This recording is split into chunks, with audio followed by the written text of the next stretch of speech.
안녕하세요. 청소년 상담사 3급 상담이론의 장경원입니다. 이번에는 이제 첫 시간이죠. 청소년 상담의 기초 알아보도록 하겠습니다. 제일 첫 번째 상담의 본질, 이 상담의 의의부터 살펴보도록 하겠습니다.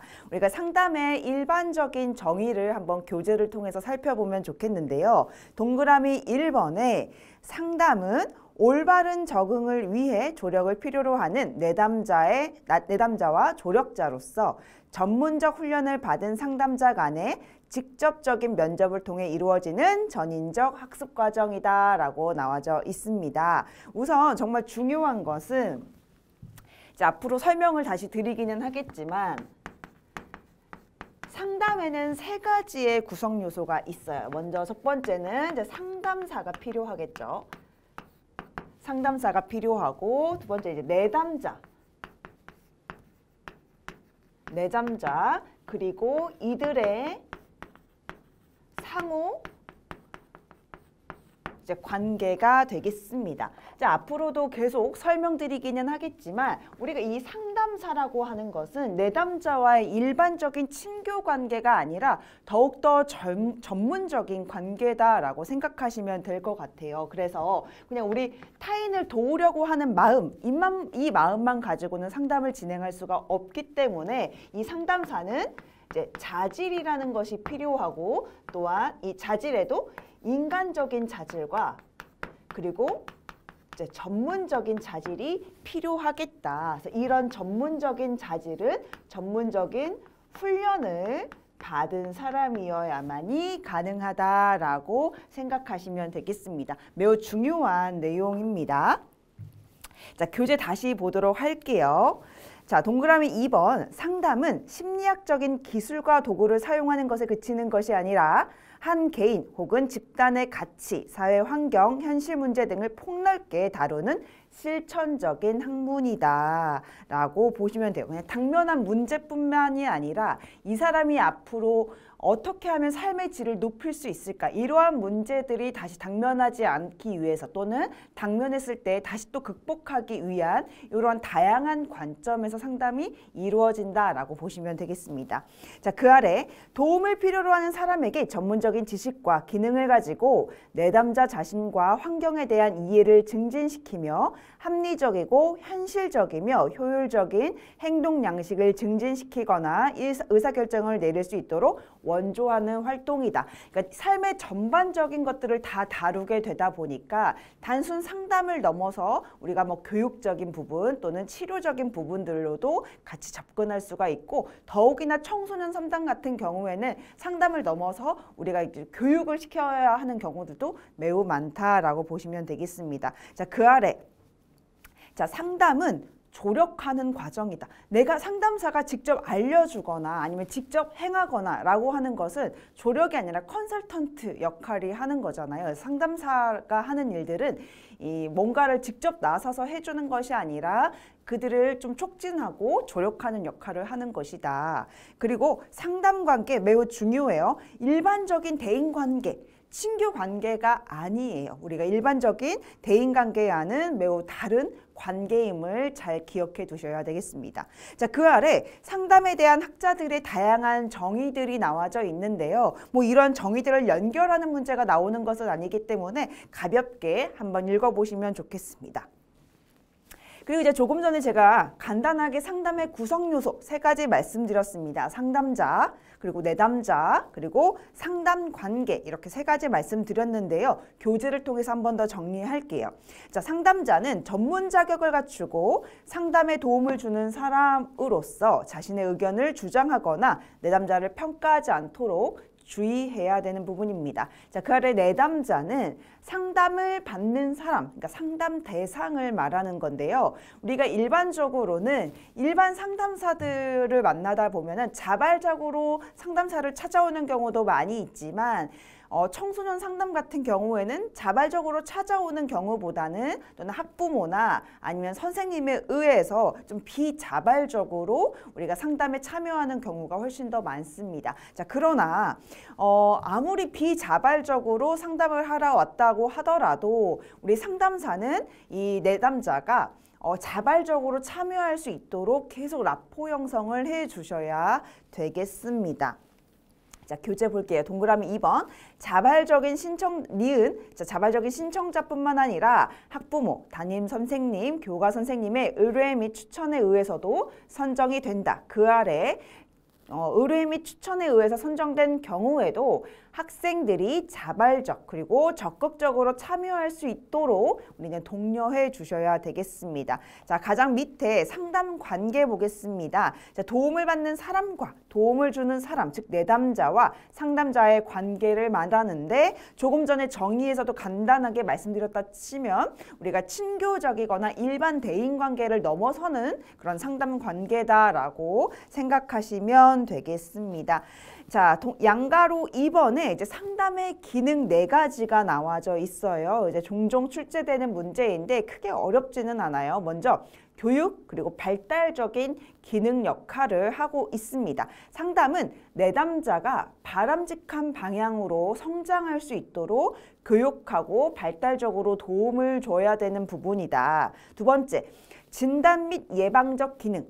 어떠한 문제가 있어서 상담사를 찾아왔잖아요. 그래서 그 문제를 우리가 왜 그렇게 문제가 발생되었는지를 진단하는 역할을 해주셔야 되고, 그리고 예방적인 기능들도 필요하겠다. 다음에는 그러니까 지금 문제를 단순히 해결하려고 하는 것이 아니라 앞으로의 예방 초점으로 두시는 게 중요하겠습니다. 그리고 교정적인 기능, 지금 당면한 문제를 해결하려고 하는 기능을 말하는 것이고, 또 치료적인 기능들도 있을 수 있습니다. 자, 그리고 이제 우리는 이제 상담의 가장 대표적인, 교재에 나와져 있지는 않지만 상담자의 이 상담의 목표를 간단하게 좀 우리가 보면은,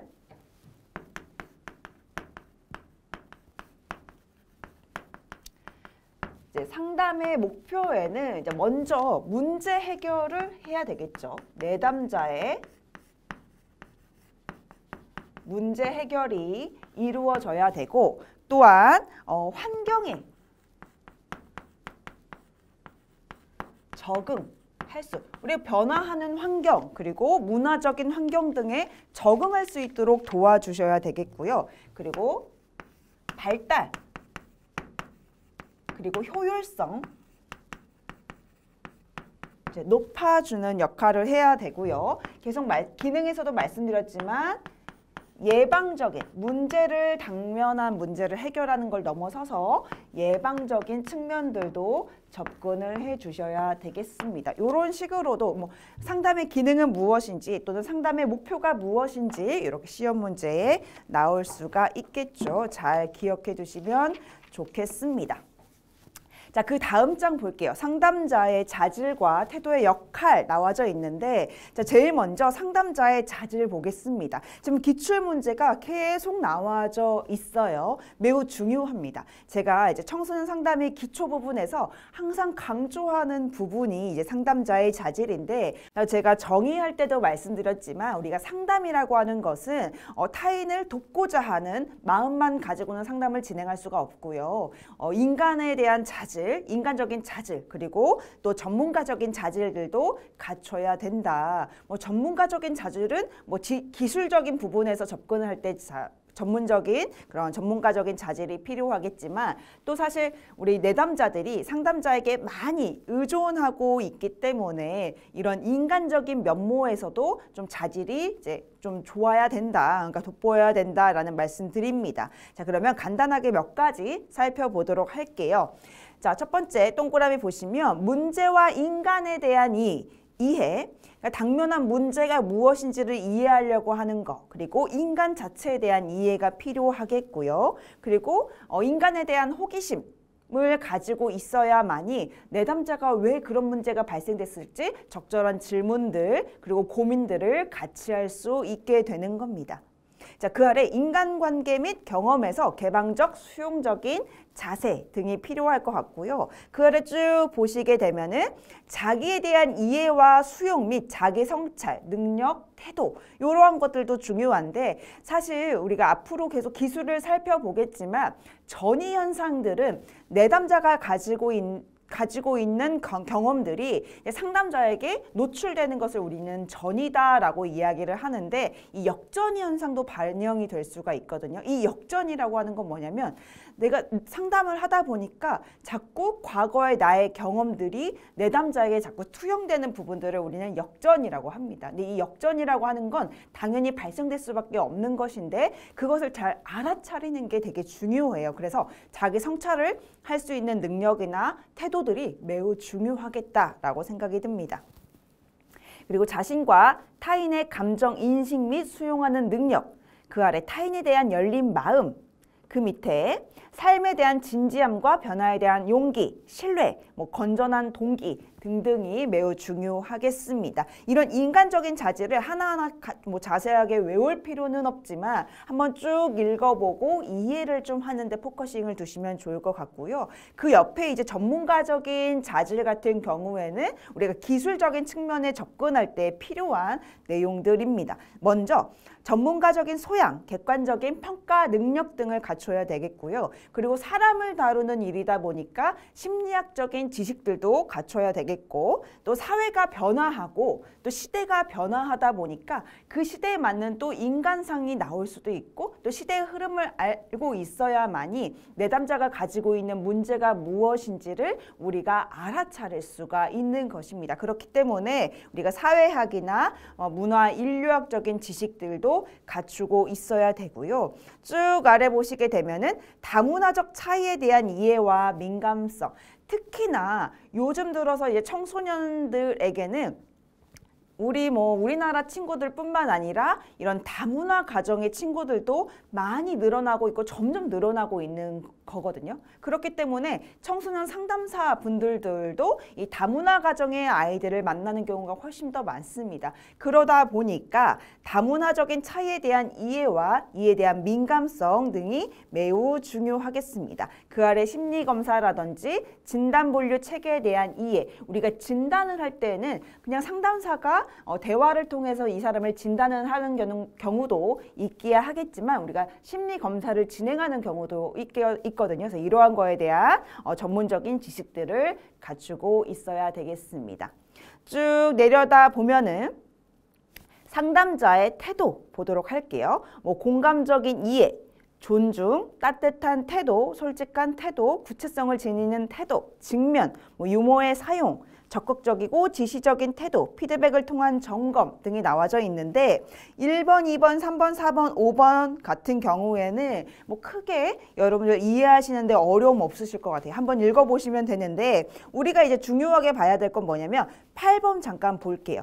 적극적이고 지시적인 태도가 나와져 있는데 우리가 일반 상담에서는 이러한 태도들이 매우 메인으로 나오기는 어려움이 있어요. 그러나 우리가 청소년 상담이기 때문에 지시적인 부분들 그리고 적극적인 부분들이 다른 상담보다는 비교적 많이 두드러질 수가 있습니다. 한번 읽어볼게요. 청소년 상담에서는 상당한 교육과 훈련이 포함되어야 하므로 상담자가 어느 정도 교사의 역할을 하면서 적극적이고 지시적일 때 상담의 효과는 극대화된다라고 나와져 있습니다. 한번 쭉 보시면 되고 상담자의 역할도 간단하게 볼게요. 상담자의 역할 보시면 직접적인 역할과 그리고 간접적인 역할 이 두 가지가 나와져 있는데 직접적인 역할이라고 하면은 내담자를 대면했을 때 발생되는 다양한 효과들을 이야기하죠. 교육자로서의 역할, 조력자로서의 역할, 안내자로서, 옹호자로서, 변화 촉진자로서의 역할을 직접적으로 하게 되는 것입니다. 그런데 이제 간접적인 역할 같은 경우에는 연구, 조정, 자문가, 조직개발자의 역할 같은 경우에는 내담자를 대면했을 때 나타나는 효과를 넘어서서 그 이후에 향후에 그러니까 바로 앞에 나타나는 효과를 넘어서는 그 영향력들을 생각하시면 될 것 같습니다. 그래서 연구자부터 조직 개발자의 역할까지 하면 된다, 할 수가 있다라고 참고로 알아주시면 좋겠습니다. 자, 지식인에 보시면 17년도에 기출되었던 상담자와 내담자 간의 치료적 존중 잠깐 같이 읽어보도록 하겠습니다. 내담자의 절망감, 고립감, 실패, 불완전성을 수용하고 내담자가 자신의 방향을 선택할 권리를 인정하고 내담자의 책임감 있는 행동 능력을 강화하고 내담자에 대한 비판을 잠시 보류한다. 이건 꼭 치료적 존중을 넘어서서 이게 내담자에 대한 존중이다라고 생각하시면 될 것 같습니다. 자, 그 아래 볼게요. 상담의 윤리원칙 나와져 있는데 우리가 전문 직업인으로서의 지켜야 할 윤리 수준의 토대가 되는 6가지의 도덕 원칙입니다. 뭐 이거 외워두시면 좋을 것 같은데 첫 번째, 자율성입니다. 내담자가 자기 삶의 방향을 스스로 선택하고 그리고 자발적으로 의사결정을 하는 것과 관련이 되어 있습니다. 그렇기 때문에 내담자의 자율성을 존중해줘야 되기 때문에 지시적인 부분들보다는 그들에게 선택적으로 할 수 있고 그들의 생각을 수용할 수 있는 상담자의 마음이 또 필요하겠죠. 그 아래 선입니다. 이 선의 같은 경우에는 내담자의 안녕과 그리고 복지의 증진을 해야 된다라고 하는 마음이다라고 보시면 되고 그 아래 무해성 같은 경우에는 내담자에게 해롭거나 또는 고통을 줄 수 있는 행동을 피해야 하는 것. 그 아래 공정성은 모든 연령, 성별, 인종 모든 걸 다 망라하고 공평하고 공정하게 내담자를 상담해야 된다라는 부분들. 그리고 충실성은 그 상담에 최선을 다해야 된다라고 하는 얘기들인데요. 가장 대표적으로 내담자와 상담자가 했던 그 약속들을 최선을 다해서 지키려고 하는 마음이 필요하겠습니다. 자, 그 아래 진실성 같은 경우에는 상담을 진행을 할 때 내담자를 진심으로 대하면서 서로 공감하고 이해하고 수용하는 역할을 해야 된다라고 하는 6가지의 윤리 원칙입니다. 여러분들 뭐 이해하는 데는 어려움이 없으실 것 같고요. 이 6가지 앞부분을 좀 잘 기억해 주시면 될 것 같아요. 키워드만 잘 기억해 주시면 되고요. 자, 그 다음 장 양괄호 2번의 상담자의 윤리 문제에 대한 이해. 사실 이제 청소년 상담의 기초에서 제가 매우 중요하게 생각하는 거 이제 조금 전에는 말씀드렸지만 상담자가 갖춰야 하는 자질, 그리고 두 번째가 이 윤리에 대한 부분입니다. 특히나 이 윤리 문제들이 이제 종종 출제가 많이 되고 있습니다. 잘 기억해 두셔야 되는데 자, 보도록 할게요. 자, 동그라미 1번. 내담자의 사생활을 보호하기 위해 노력해야 하며 정보가 불법적으로 유출되지 않도록 필요한 조치를 강구해야 한다. 우리가 상담이라고 하는 것은 우리가 그냥 일반 친교적인 관계가 아니라고 계속 거듭 강조해서 말씀드렸잖아요. 그러다 보니까 이 상담사에게 정말 많은 이야기를 꺼내게 됩니다. 자, 그러면 이 비밀에 대한 불안감을 가지고 있을 수 있잖아요. 그래서 이런 비밀 보장을 해주겠다라고 하는 이런 윤리적인 원칙들을 이제 내담자에게 많이 처음에 언급을 해주셔야 되겠습니다. 그리고 이 정보가 불법적으로 유출되지 않도록 우리가 최선을 다해야 되는 부분들. 자, 그 아래 동그라미 2번 보시게 되면 자신의 전문적 한계를 인식하고 내담자에게 적절한 조력을 할 수 없는 경우 다른 상담자에게 의뢰해야 되는 부분입니다. 자, 그러니까 사실 상담사도 상담사라고 해가지고 모든 상담을 다 잘할 수 있거나 아니면 그 상담을 다 완벽하게 해낼 수 있다라고 하는 보장은 없어요. 상담을 할 때도 한계가 부딪히게 되는데 이 한계를 알고도 끝까지 밀고 나가는 것이 아니라 다른 더욱 나은 전문가에게 연결시켜주는 것도 사실 상담사가 가지고 있는 전문적인 자질이다라고 생각하시면 될 것 같아요. 3번 볼게요. 상담 성과에 영향을 줄 수 있는 관계자, 뭐 예를 들어 친인척이라든지 친구라든지 아니면 직장 동료나 상사들은 다른 상담 전문가에게 의뢰해야 된다. 사적인 관계나 경제적인 거래 관계는 금지가 된다. 자, 이 말은 뭐냐면 내가 상담을 하는데 내가 정말 이 사람의 선택이나 무언가에 자꾸 영향을 더 크게 줄 수 있는 내담자들은 다른 사람들에게 연결시켜 줘야 되겠다라는 부분이에요. 자, 4번 비밀보장의 예외 규정을 내담자에게 알린 후 엄격히 적용해야 된다. 비밀보장이 인간 존엄성의 절대가치를 위배하는 경우 비밀보장의 권리가 제한된다. 자, 이 말은 뭐냐면 조금 전에도 말씀드렸지만 비밀보장은 된다.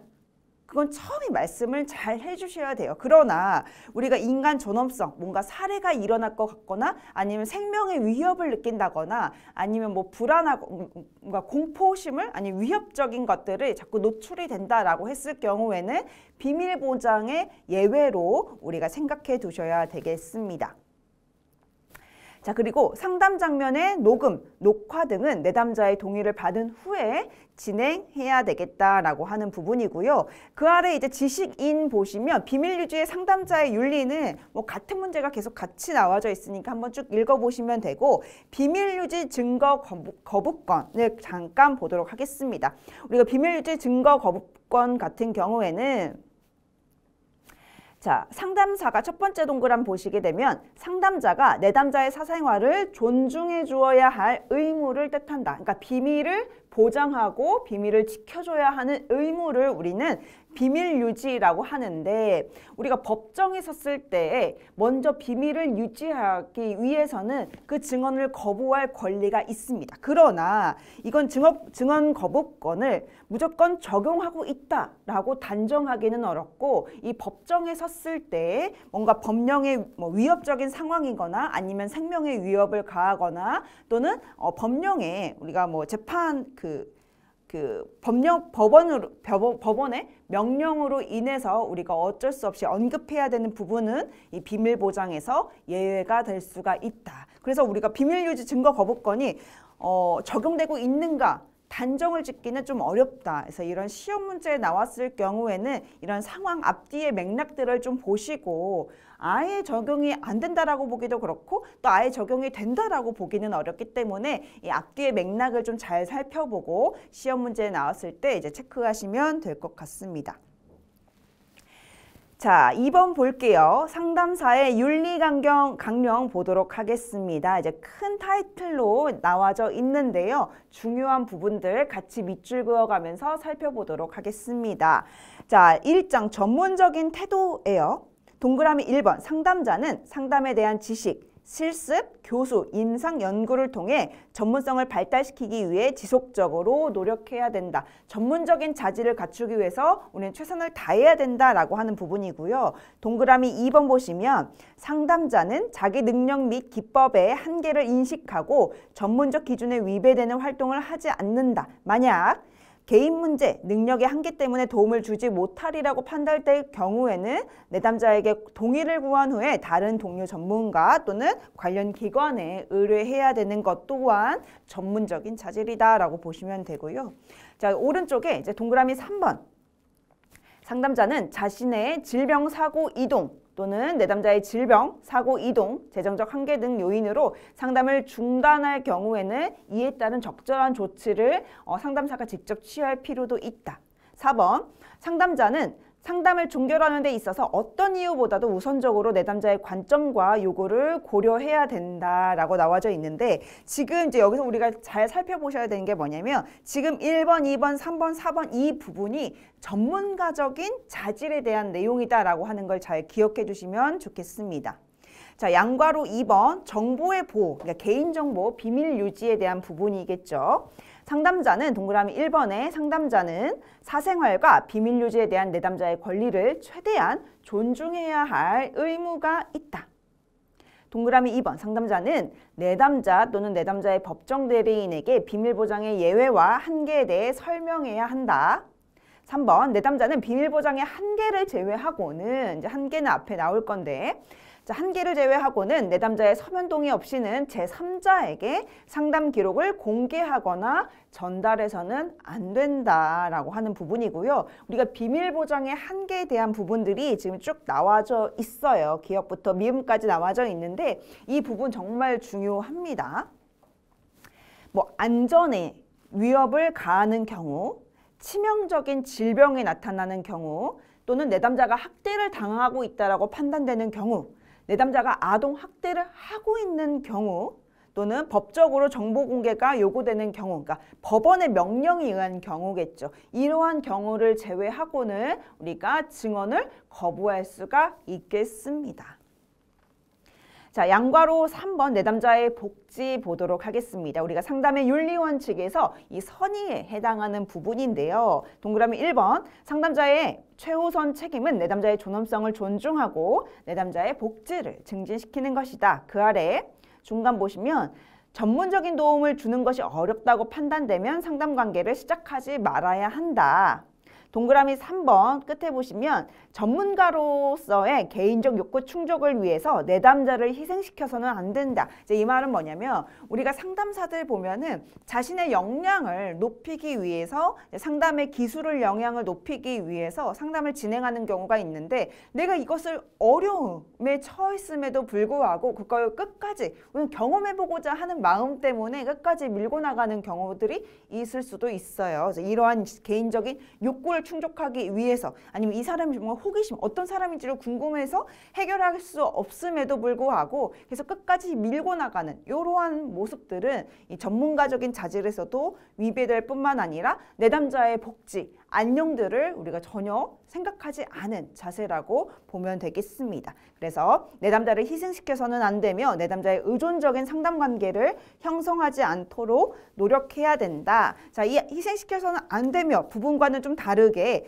내담자의 의존적인 상담관계, 우리가 상담이라고 할 때는 내담자가 상담자에게 의존할 수밖에 없어요. 왜냐하면 자신의 모든 감정들, 상황 등을 다 털어놓기 때문에 많이 기대하게 되는데 사실 기대할 수 있죠. 그러나 상담을 종료를 할 때쯤에는 이런 의존적인 관계가 아니라 종료하고 나서는 이 사람이 스스로 인생을 잘 살아갈 수 있도록 도와주는 것이 우리 상담사의 역할입니다. 그래서 의존적인 것을 무조건 거부할 것은 아니지만 이 의존적인 관계를 계속 유지하도록 만드는 것은 옳지 않다라고 보시면 되고요.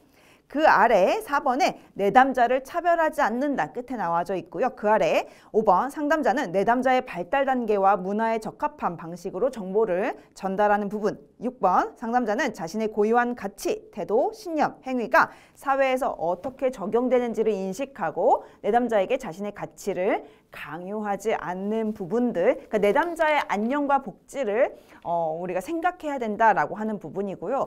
가장 마지막에 이제 상담 관계가 나와져 있습니다. 상담 관계는 개인적으로 한번 쭉 읽어보시되 우리가 중요한 두 가지를 좀 살펴보고 마무리 짓도록 할 거예요.